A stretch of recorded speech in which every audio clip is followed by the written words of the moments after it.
3. I'm unable to find the 27 out of town.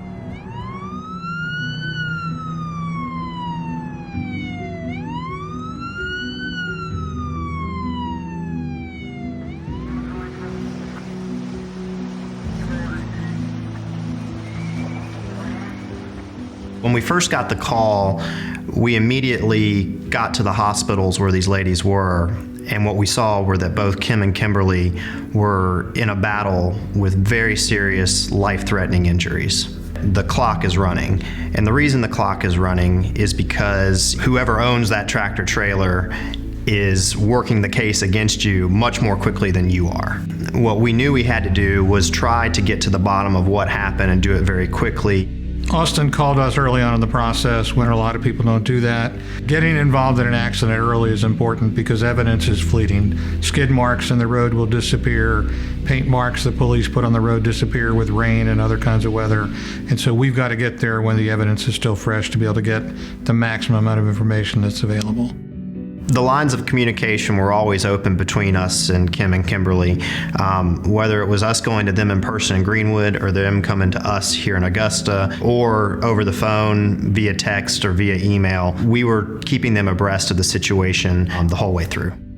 I really don't remember anything that happened. I just remember that we were on the way to the bank. They both had their unique medical challenges. With Kim Latin, it was more that she basically broke every bone in her face. At the end of the day, her injuries were cosmetic in nature. With Kimberly Holloway, you couldn't see the injuries as much, but she suffered a traumatic brain injury, and so her injuries were neurological in nature.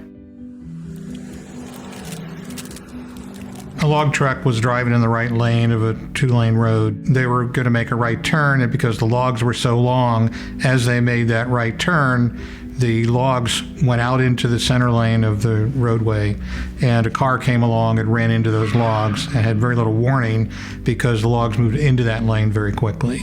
I'm not sure how long I was in the ICU because it took me about a week to realize that I had been in a car accident. And I had a trach in my neck and I had a feeding tube and I no longer can see out of my left eye. I went to several of her plastic surgery appointments just to have a better understanding of what her injuries were and what she would require in the future. Every time I went, sometimes I would get good news, sometimes I would get bad news, but it's a blessing that I'm still alive. It's pretty evident that they were going to incur hundreds of thousands of dollars in medical costs to recover. Insurance companies, they're businesses. They're going to try to pay out as little money as possible on claims up until those claims are resolved. We wanted it to be over as fast as we can, and he moved very fast so things can be great for the both of us. I think a distinguishing factor of our firm is that we are able to assemble a team very, very quickly, and it's critical to the long-term success of a case if you do that. It took about a year. He worked fast as he could to get us what we needed. Because Austin got us involved in the process early and also got information from the police early, it allowed us to complete our animation and simulation in time for him to be able to use it in mediation. I would definitely recommend Jackson Law Firm because they are down to earth and they will come to your need anytime, day or night, they will be there. Austin treated us like family. When I got the phone call from Mr. Jackson, I didn't believe it. I asked him twice and he repeated it. And I was just, ecstatic. And then I went numb because I know that at that moment, my life was about to change forever. The day I found out that we settled the case, I was very excited and happy because I knew that my family would be good, especially my son and my daughter that I have on the way.